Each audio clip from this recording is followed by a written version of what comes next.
Pensando en Voz Alta, conversación espontánea en la que se analizan los temas de actualidad, abordados bajo la perspectiva de Alfredo Mena Lagos. Pensando en Voz Alta.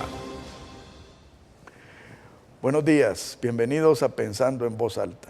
Hoy tengo el gusto de tener con nosotros a mi buen amigo Luis Membreño, a quien yo considero uno de los mejores economistas y además experto en cuestiones tributarias.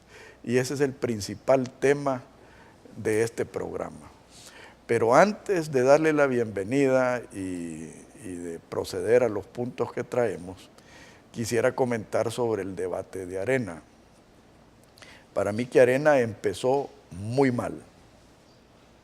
Primero, por hacer una apología de alguien como Guillermo Solván, que para mí es parte del problema y no parte de la solución. Y segundo, por el mensaje que envía. El mensaje que está enviando es que no quieren cambiar y que no han entendido el mensaje de la población. Y eso es preocupante. Solo falta que en el segundo debate quieran hacer una apología de Freddy Cristiani. Eso sería el acabose, porque Arena, y se lo dice un arenero de verdad, debe cambiar. Y por eso es que yo estoy apoyando a Javier Simán, porque creo que es la única persona de los tres candidatos que en realidad está ofreciendo un cambio. Así que, habiendo dicho eso, le quiero dar la bienvenida a mi buen amigo Luis Membreño. Gracias, Alfredo. Siempre un placer estar contigo en tu programa. Luis, la primera parte del guión que he elaborado es un análisis precisamente de los resultados electorales. O sea, quisiera que nos dijeras quién consideras tú que han sido los ganadores, quiénes han sido los perdedores, pero más importante, ¿por qué? Mira, yo creo que en esta elección, obviamente, el gran perdedor fue el FMLN. El FMLN no pudo convencer a su propio electorado que saliera a votar y que lo apoyara. Le faltaron un poco más de 300,000 votantes que usualmente van a las elecciones y que emiten su sufragio a favor del FMLN. Recordemos que esta era una elección de partidos políticos y que es muy diferente a la elección presidencial, que después podríamos comentarla, y por lo tanto esto era una elección para ver la fuerza de cada uno de estos partidos. Entonces, Arena es un segundo perdedor, entre comillas, porque tampoco logró convencer a todos sus votantes. O sea, a Arena le faltaron como 60 y tantos mil votantes que salieran a la calle y por lo tanto ganó en el sentido de que obtuvo 2 diputados más, pero no logró convencer primero ni siquiera a todos sus votantes y en segundo lugar trascender a ese voto duro de Arena. Los grandes ganadores, diría yo, son los que pudieron crecer en votos. El PCN pasa de 6 a 9 diputados y logra crecer significativamente en votos, y el PDC, que a pesar de que recordemos que viene de haber tenido más de la mitad de los diputados en 1985 y que eso le permitió tener la planadora verde con 33 de 60 diputados de esa época, que había terminado en 1, ahora sube a 3. Entonces creo que esto lleva a un equilibrio muy diferente, porque a pesar de que algunos creíamos que el FMLN probablemente iba a tener menos de 29 diputados, yo en lo personal nunca imaginé que pudieran ser 23. Yo apostaba por unos 27, tal vez 28 diputados, decía yo, creyendo que sí podía tener menos de los 29, con lo que no tiene control de la mayoría calificada. Pero ya 23 es una suma significativamente más baja, que lo lleva más o menos al nivel inicial de 1994, cuando participó por primera vez en elecciones el FMLN y obtuvo 21 diputados de 84. Entonces, creo que esto lleva a un nuevo equilibrio dentro de la Asamblea Legislativa. Arena necesita al menos de 2 partidos políticos para poder conformar la mayoría simple, y tiene la capacidad de poder conformar la mayoría calificada con todos los demás partidos políticos o con la mayoría. Entonces, es importante aquí que vamos a tener elecciones de segundo grado, en los que entre Arena, Gana y el PCN van a poder determinar, por ejemplo, los magistrados de la Sala Constitucional y los magistrados de la Corte Suprema que van a ser electos este año hacia mediados, ¿verdad? Porque en julio va a ser el momento de esa elección en la que se tenga más o menos, son 10, son 10 diputados, 10 magistrados, 5 titulares o propietarios y 5 suplentes. Entonces, aquí lo importante va a ser cómo trabajan estos partidos políticos y que no vayamos a decir, bueno, ahora se sustituye al FMLN por el PCN y Gana, ¿verdad? Y entonces si el FMLN antes quería 2 magistrados, hoy Gana va a querer 2 magistrados y el PCN 1 y Arena le van a dar 2.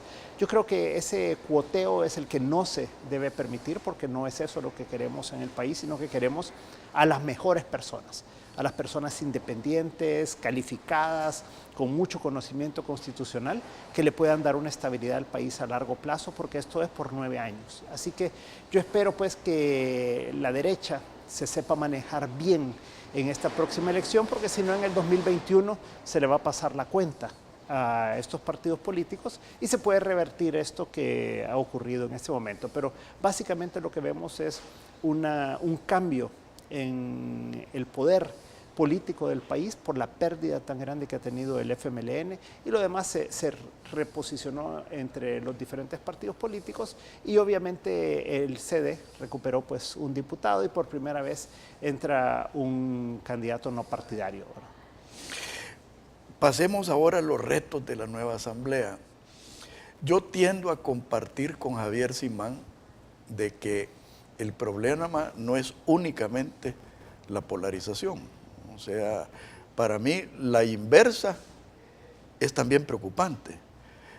Eso de que las cúpulas del Frente y las cúpulas de Arena se ponen de acuerdo para seguir ordeñando a este país.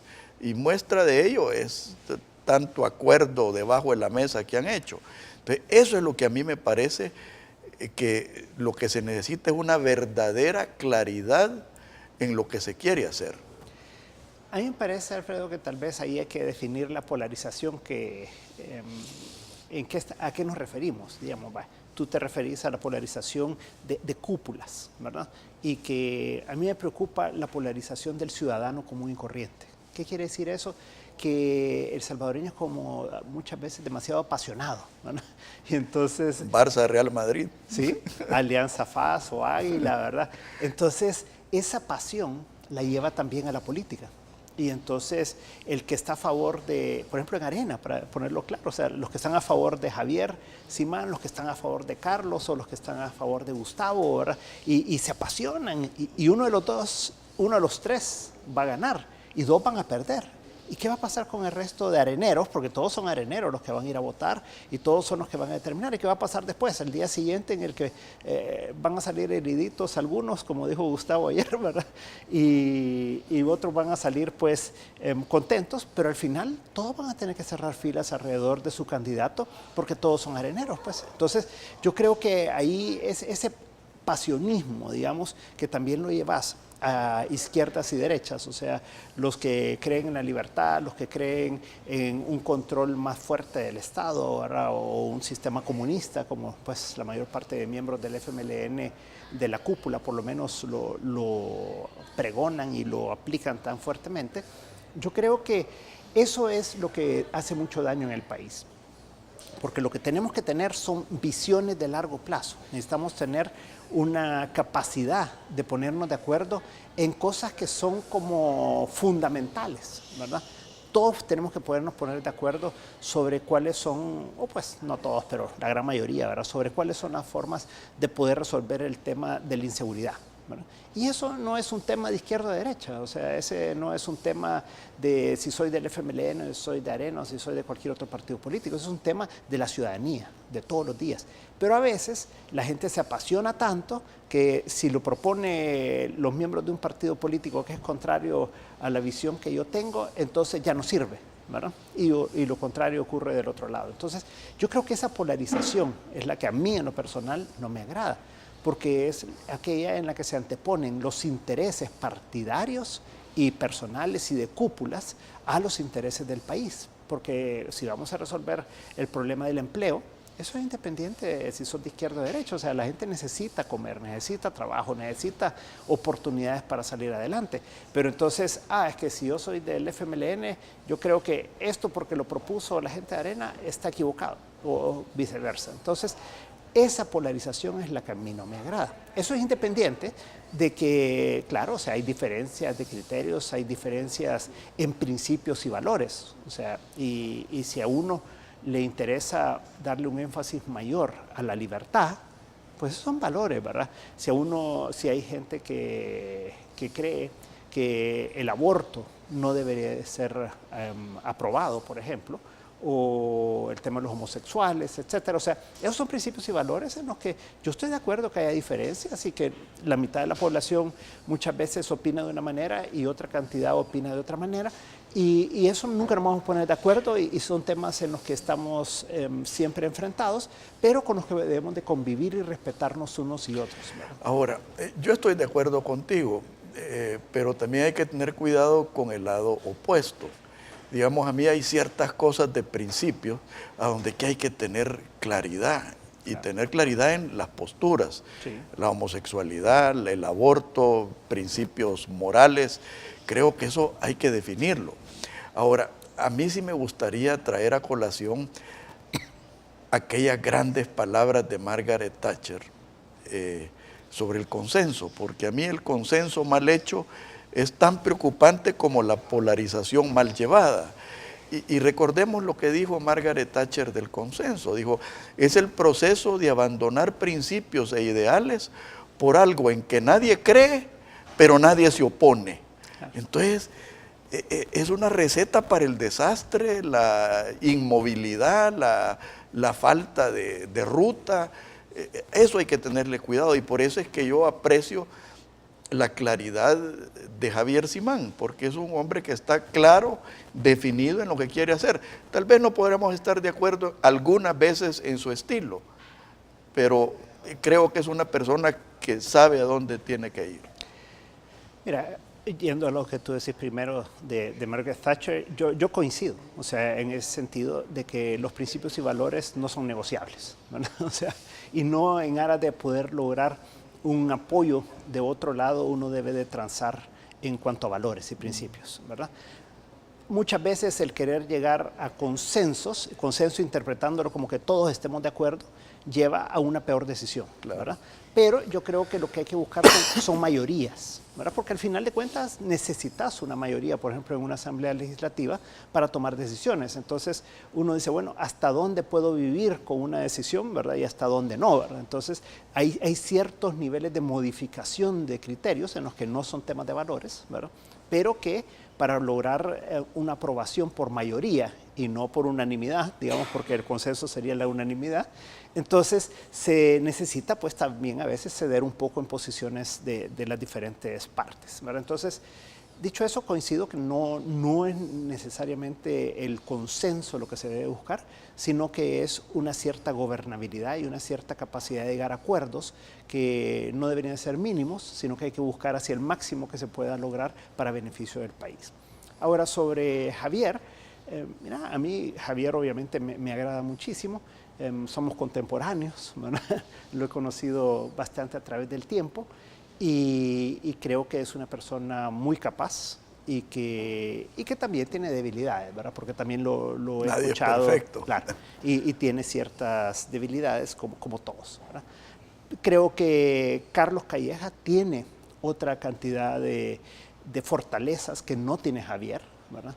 Y que también tiene debilidades, ¿verdad? O sea, y el estilo de Javier es mucho más fuerte, mucho más de principios, valores y de que no está dispuesto a transar en esto de la polarización, como lo dejó claro en el debate, etc.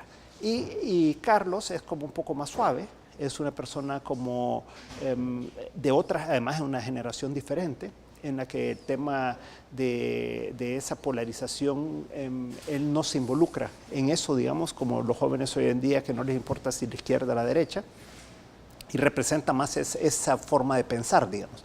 Para mí son complementarios. ¿verdad? O sea, creo que, y yo lo escucho por todos lados siempre, lo que dice la gente es, los dos deberían de ser uno candidato a la presidencia y vicepresidencia, y dentro de 5 años el que haya sido candidato a la vicepresidencia debería ser el presidente, ¿verdad?, del país. Entonces, creo que los dos tienen elementos importantes, ¿verdad?, que aportan al país, o que podrían aportar al país, y creo que le han aportado mucho a Arena, los tres, ¿verdad?, pero ellos dos en particular, porque han traído sangre nueva, ideas nuevas, se han recorrido el país para arriba y para abajo, de alguna manera influyeron en el resultado también electoral del 4 de junio. Entonces creo que Arena ha sido un gran triunfador de que estas 3 personas se hayan lanzado, cada uno con su estilo, cada uno con sus características, y creo que eso es lo que va a permitir ahora pues tener un buen candidato, sea cual sea, que los areneros al final de cuentas decidan, ¿verdad? Ahora, habiendo dicho eso, sí creo que esa elaboración de la mayoría, como tú muy bien dices, debe estar basada en la credibilidad, y allí es donde creo que la cúpula de Arena deja mucho que desear. Pero vamos a pasar al próximo segmento, Luis, que creo que es tu fuerte, que es la economía,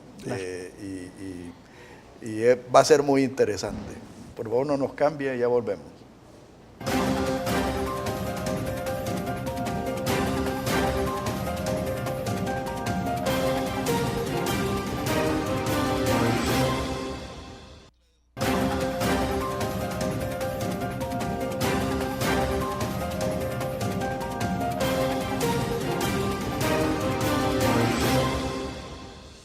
Luis, lo hemos discutido en varias ocasiones en diferentes programas, el famoso cálculo del PIB.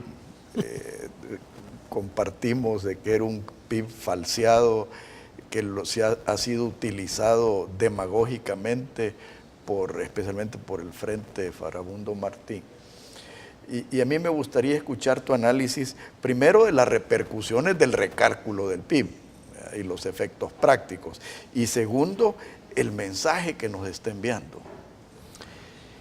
Obviamente, como tú lo decís, habíamos venido hablando de este tema ya por años. Yo recuerdo cuando el expresidente del Banco Central, Carlos Acevedo, dio a conocer en primicia, allá por, si no recuerdo mal, 2011, 2012 más o menos, que habían calculado ya bajo una nueva metodología el PIB del 2005. Y entonces a ellos les daba que el Producto Interno Bruto era 20% inferior que lo que conocíamos hasta ese momento. Y lo que nos decía es, ahora necesitamos hacer el cálculo para los siguientes años, para llegar a ese momento, al 2012, digamos, y poder dar el PIB actual. Pero lo que sí resultaba a todas luces era un PIB menor. O sea, ¿qué quiere decir un PIB menor? Es una economía más pequeña de la economía salvadoreña, y que además lo que se ya veía venir es que el cambio en la estructura de la economía salvadoreña, más hacia servicios, menos hacia agricultura, y era como factores estructurales importantes que daban el nuevo tamaño de la economía. Pero después entró Sánchez Serén de presidente, entró el nuevo presidente del Banco Central poco antes, y comenzaron a postergar la decisión. Recuerdo que en 2016 el presidente del Banco Central dijo que en diciembre iban a dar a conocer el nuevo PIB.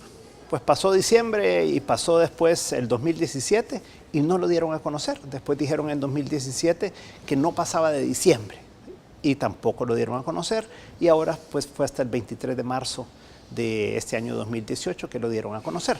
Entonces, ¿cuál es la conclusión, digamos, del resultado? El resultado de lo que nos da es que entre 2005 y 2017, que es cuando se ha hecho el recálculo del PIB, ha habido momentos, algunos años en los que ha sido 17% inferior, por ejemplo, 18%, otros en los que ha sido 10%, otros en los que ha sido 11, 12% inferior. Y lo que llega es que en 2017 el Producto Interno Bruto es inferior en más o menos 2.200 millones de dólares. Entonces, lo que eso quiere decir es que al ser la economía más pequeña que lo que se había creído, y que el sector servicios es el 70% de la economía, y que el sector industria ya no es el 22%, sino que es el 16% de la economía. Entonces tenemos un cambio de la estructura de la economía salvadoreña, que es algo que tenemos que considerar. Y por el otro lado, eso al comparar el Producto Interno Bruto salvadoreño con el tamaño de la economía con diferentes variables, entonces tenemos un resultado diferente. Por ejemplo, lo que tenemos es que la recaudación de impuestos ya no es 15 punto algo por ciento, sino que es casi el 18% del PIB. Entonces, cuando uno compara el tamaño de la recaudación de impuestos, por ejemplo, de Guatemala, que es de las más bajas de América Latina, con un 12% del PIB, contra una recaudación en El Salvador de 18%, pues ya es una diferencia significativa. Cuando uno lo compara con Costa Rica, que uno diría, bueno, Costa Rica antes tenía una recaudación de impuestos mayor que la de El Salvador en proporción a su economía, y ellos tienen 15% del PIB y nosotros 18%.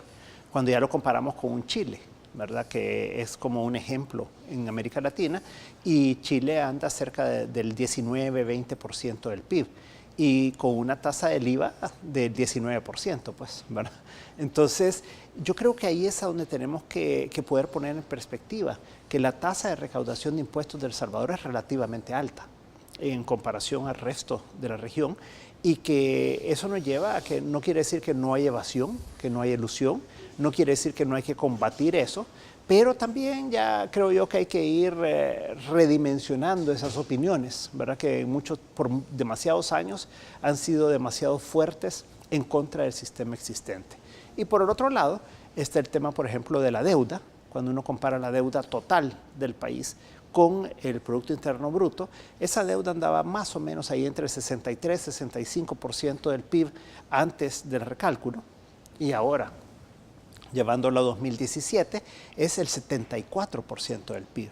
Y eso obviamente lleva a que va a haber que cambiar y hacer modificaciones en la Ley de Responsabilidad Fiscal, que ya establecía que la deuda a PIB no debería de pasar de 65%, pero ahora ya es 74%. Entonces va a haber que ajustar eso, va a haber que ajustar otra cantidad de elementos, por ejemplo, la cantidad de letras del Tesoro que se pueden emitir y otros elementos. Entonces, esto al final de cuentas no es algo menor, digamos, a pesar de que es como difícil de explicarlo al público en general, pero lo que sí es que si uno piensa que la economía se ha reducido en un poco más de 2.000 millones de dólares y que al año la economía más o menos se crece en unos 600 millones de dólares con el tamaño que tiene actualmente, pues eso estamos hablando de que son como 4 o 5 años los que, dependiendo de cómo crezca la economía en los próximos años, para recuperar el tamaño que teníamos a 2017 con el cálculo anterior. O sea que hemos perdido solo ahí 4 o 5 años que nos va a llevar a recuperar el nivel que teníamos anteriormente. Entonces, creo que esto nos plantea retos importantes para adelante, tanto a nivel tributario como a nivel de crecimiento de la economía, que es algo pues, que lo hemos venido mencionando muchas veces. Y eso es lo que vamos a hablar en el tercer segmento. Pero antes de pasar a ello, Luis, para efectos prácticos, para mí la excesiva carga tributaria a la economía es lo que está ahogando y estrangulando nuestro crecimiento económico. No te voy a decir de que no hayan otros factores como regulatorios, como falta de seguridad, como falta de inversión en educación, como falta de inversión en salud, infraestructura deficiente, pero lo principal es que el exceso de carga tributaria está ahorcando el crecimiento de la economía. Fíjate que a veces esto cuesta entenderlo porque la gente tiene como un estigma, ¿verdad? Que la izquierda ha vendido muy bien en El Salvador, y equivocadamente, ¿verdad? Y es que se cree que hay grandes empresas que son evasoras. No es equivocadamente, sí, maliciosamente. Correcto, así es, con mucha premeditación y alevosía, como dirían. Correcto. Pues ahí lo que venden ellos es que las grandes empresas son grandes evasores de impuestos, que estas empresas nacionales y multinacionales grandes no pagan lo que deben, y cuando uno en realidad ve lo que estas empresas pagan, es muchísimo más que lo que pagan en el resto de Centroamérica y de muchos países de Latinoamérica. Entonces, pagan, por ejemplo, un impuesto sobre la renta del 30%, cuando en otros países de Centroamérica estamos hablando del 25%. Pero además, si ganan más de $500,000, pagan 5% adicional. O sea que el impuesto sobre la renta para empresas grandes es 35 o un poco más alto, ¿verdad? Porque ahí hay una proporcionalidad. Entonces, imagínate eso, o sea, si estamos hablando que en otros países de Centroamérica están pagando 25% y aquí 35%, eso es un golpe. Si adicionalmente se viene con todos los impuestos específicos que tienen diferentes industrias, por ejemplo, gaseosas, bebidas no carbonatadas, cigarrillos, armas, municiones y otros, bebidas alcohólicas, primera matrícula, etcétera, ¿verdad? O sea, hay una serie de impuestos específicos a diferentes sectores que en muchos países de Centroamérica y de América Latina no existen. Entonces eso golpea también los precios por los que tienen que cobrar, por ejemplo, por un carro, ¿verdad? Y eso pues lleva a unas ventas menores, etcétera. Entonces, el sistema tributario salvadoreño tiene que ser replanteado. Y yo creo que ese es uno de los grandes retos que va a tener que plantearse en esta próxima campaña política y vamos a tener que entrar de lleno en eso para ver cómo se puede reequilibrar la carga tributaria, cómo se puede hacer reducciones obviamente en la parte del gasto público también, cómo se puede hacer replanteamientos de gasto también. Y yo creo que todo eso pues, va a ser un reto muy importante para la próxima administración porque esto ha dejado al descubierto algo que era ya vox populi, digamos, pero que nadie quería ver y muchas veces la izquierda ha llevado a creer a la población de que la circunstancia de la tributación es muy diferente a lo que en realidad es. No, y sin olvidarnos, Luis, la perversidad del gasto público, ¿verdad? A mí, te digo, me molesta muchísimo el que uno de empresario esté tronándose los dedos para pagar impuestos y vemos el derroche de recursos, toda esa parentela ganando jugosos salarios, viajando con lujos.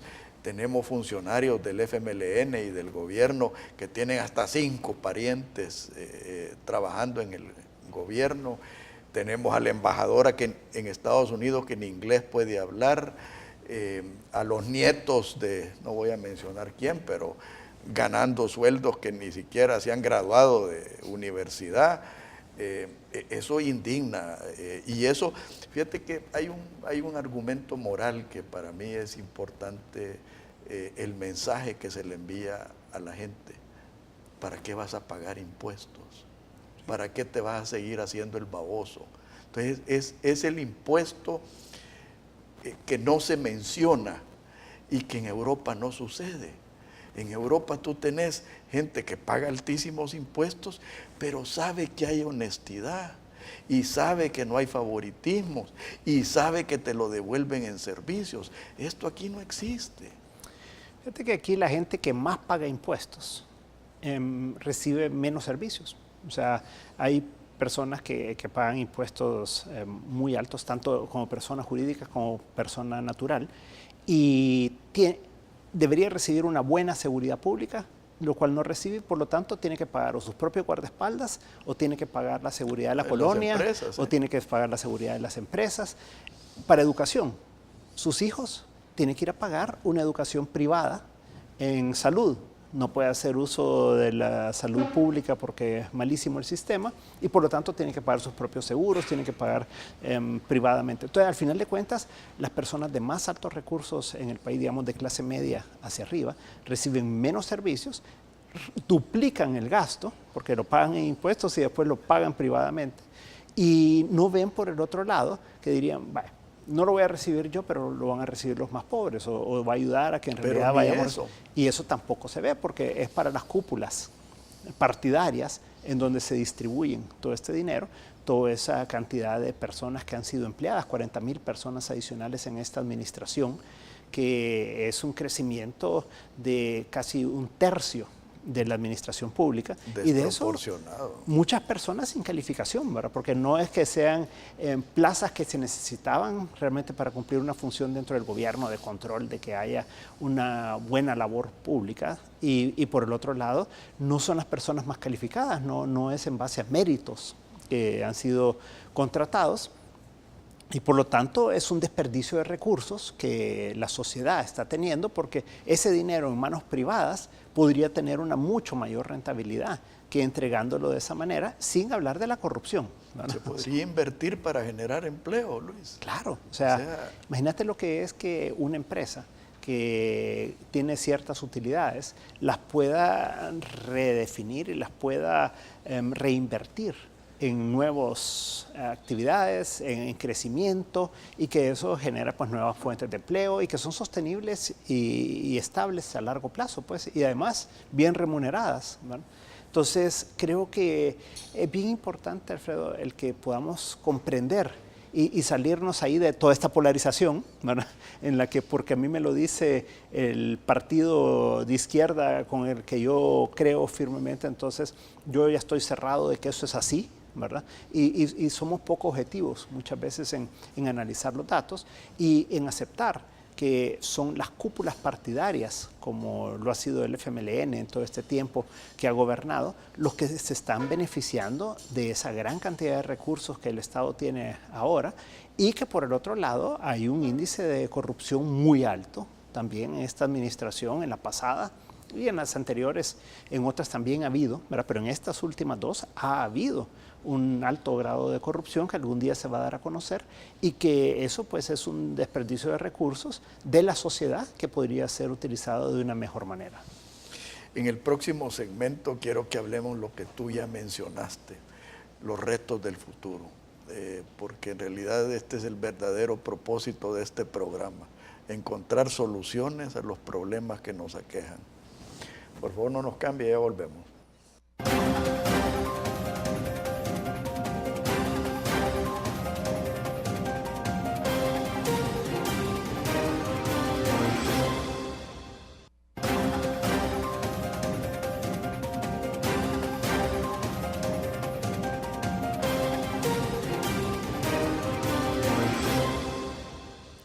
Luis, si un mensaje nos dejó la población, el electorado en estas últimas elecciones, es que las cosas no pueden seguir así, es que están demandando un cambio.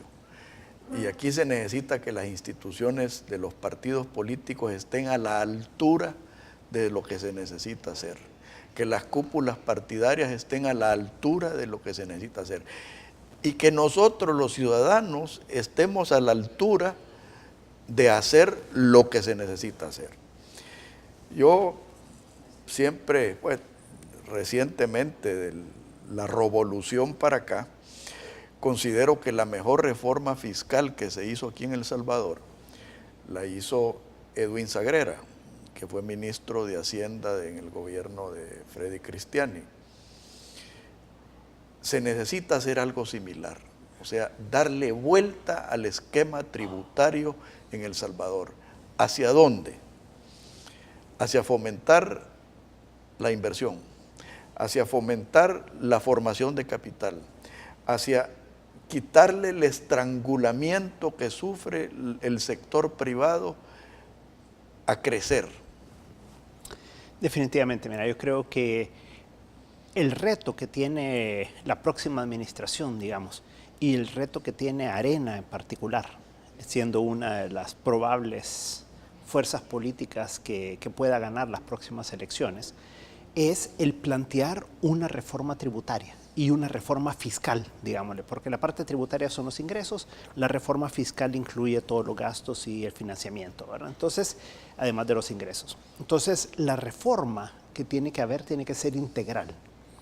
Y dentro de esto, yo creo que hay que buscar cómo aliviar la carga tributaria, la carga de impuestos sobre las empresas y sobre ciertos niveles de la clase media, ¿verdad? Que ha sido sobrecargada con impuestos, principalmente. Es la columna vertebral de cualquier economía. Y son todos los asalariados que no tienen opción de para dónde hacerse, ¿verdad? O sea, que se le descuenta en planilla y ni modo, ¿verdad? Entonces, creo que se necesita replantear un poco eso, dar un alivio a la clase media y dar un alivio también y liberar recursos para que pueda haber más inversión en el país. Entonces, eso implica una reforma, eliminar ciertos impuestos, reducir otros impuestos y, por supuesto, que va a tener que buscarse una forma de compensar eso. Y esa compensación puede venir por 3 vías. Una es reducción de gasto y reorientación de gastos también, que hay bastante que hacer. Y dentro de eso el tema de la planilla del Estado va a ser fundamental. Estamos hablando de que se han contratado 40,000 personas adicionales que más o menos le cuestan al Estado cerca de $350 millones adicionales al año. Entonces ahí hay un margen importante de reducción de gasto que no va a quitar eficiencia al Estado, sino que lo que va a quitar es grasa, ¿verdad? Y por el otro lado tiene que haber un tema de renegociación, digamos, de la deuda pública. Ahí hay margen, se está pagando un poco más de $600 millones al año en intereses y eso se puede reducir en algunos millones de dólares significativos también y por lo tanto ahí puede haber un ahorro. Y por el otro lado hay que ver todo el tema tributario, ¿verdad? Ahí qué impuestos se eliminan, por ejemplo el SESC, el impuesto que ha sido tan discrecionalmente manejado por el presidente de la República y que no ha ido orientado hacia resolver problemas de seguridad, como estaba planteado. Este impuesto adicional del 5% para las empresas que ganan más de $500,000. El impuesto a las transacciones bancarias, que lo que genera es que la gente ya no pase el dinero por la banca, sino que esto genera una informalización cada vez más grande, genera más incentivos para el manejo de mayores cantidades de efectivo, para lavado de dinero y todo esto. Entonces, yo creo que hay ciertos elementos que estamos claros que hay que eliminar y otros que hay que ver una forma de sustituir, por ejemplo, el predial, ¿verdad? Es un tema que hay que irlo sustituyendo en el tiempo con el FODES, ¿verdad? Liberar esa cantidad de recursos también que tendría el gobierno, que pueden ser reorientados hacia educación, salud, en la misma seguridad. Entonces, yo creo que esto va a plantear, Alfredo, un pensar a fondo las finanzas públicas, pero no por el dinero en sí, sino por el impacto que esto puede tener en resolver problemas de seguridad, de educación, de salud y que pueda resolver realmente temas de pobreza, ¿verdad? Porque al final de cuentas hay tanto subsidio y tanta cosa que no reduce la pobreza y hay políticas que han sido probadas, que son efectivas, como por ejemplo los subsidios y las transferencias condicionadas que se llaman, que son baratas relativamente, son decrecientes en el tiempo y buscan sacar a la persona de la extrema pobreza. Entonces, yo creo que tiene que haber una reforma del Estado, al final de cuentas, muy importante en la próxima administración, que se va a ver reflejado, por ende, en la parte financiera. Pero esa reforma del Estado, para poder modernizarlo y además entrar al tema ya del crecimiento económico, que es el otro punto, de cómo hacemos para que esta economía crezca al 4, 5, 6, 7%, porque eso va a generar una cantidad de recursos adicionales en recaudación tributaria que no es quitarle más al mismo, sino que es de lo que va creciendo, de lo que va generando adicional, pues se le sigue quitando la misma proporción a las empresas o a las personas y de esa manera entonces el fisco obtiene más recursos. Entonces ahí tiene que venir el tema de cómo hacemos para crecer, cómo hacemos para poder generar nuevas actividades económicas y cómo nos integramos a un mundo rápidamente cambiante como el que tenemos hoy en día. Y aquí estamos en la segunda revolución industrial, pero el mundo está en la cuarta revolución industrial. Aquí estamos en telefonía 3G y el mundo está ya en el 5G. Entonces yo creo que nosotros tenemos que replantear cómo vamos a hacer para poder llevar a nuestros compatriotas a un nivel educativo que les permita competir en esta nueva economía con robots, con una economía mucho más digital, ¿verdad?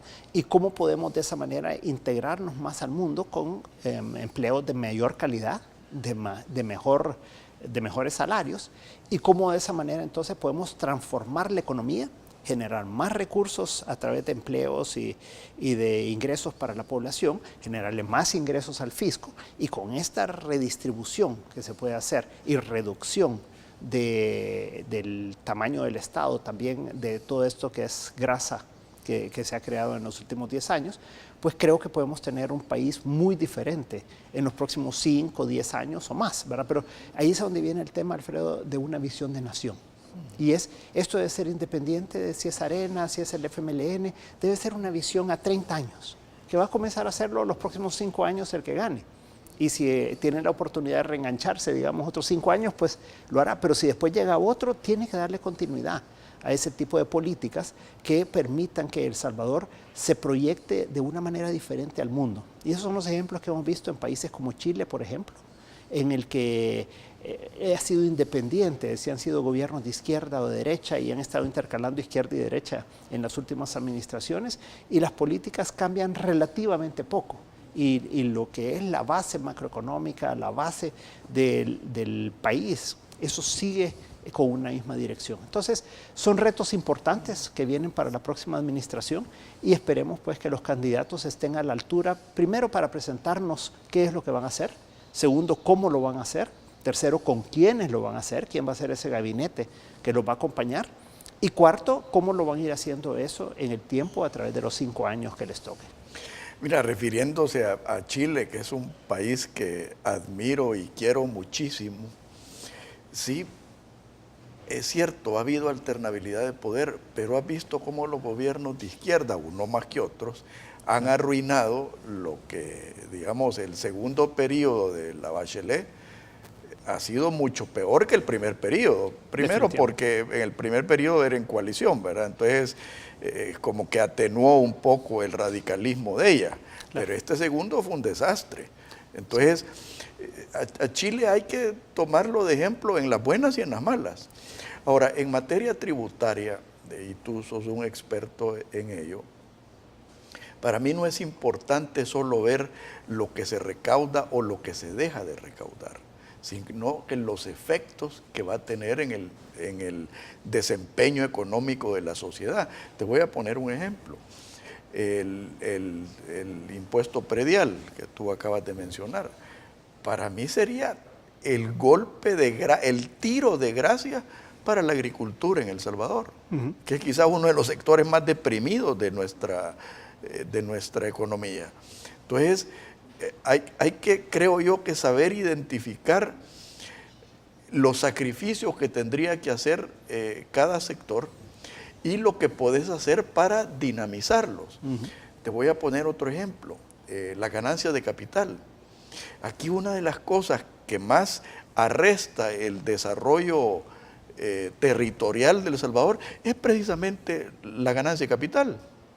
Si tú eximes de ganancia de capital a aquellas propiedades que tienen años de tenerse o que no están en función de un desarrollo de bienes raíces, tú podés despejar esos sectores para que precisamente fomenten el desarrollo y la creación de empleo.